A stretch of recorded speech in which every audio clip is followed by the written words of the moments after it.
You're learning on a campus where actual production is taking place. Everything from maybe smaller budget, lower independent movies and commercials, up to the biggest blockbuster movies.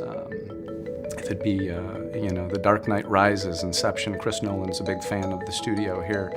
So really having those two ranges and having the students see what that looks like is just truly educational and inspirational all at the same time. We've always thought of this facility as a campus, and so we're working together to try and create more areas where, as the students are coming and going between classes, again, you're going to create that opportunity for collision and collaboration.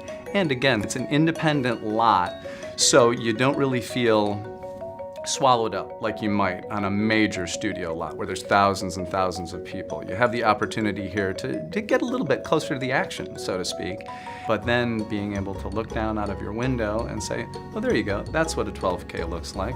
That's what it looks like when they light or when they do 3 different camera setups at the same time, and just to be able to see it like that, there's just something about being around it that's infectious and contagious, and I think that there's definitely something to be said for the classroom and the instruction, the nuts and bolts, but being able to really witness it firsthand, that's, I think, where the true excitement comes from.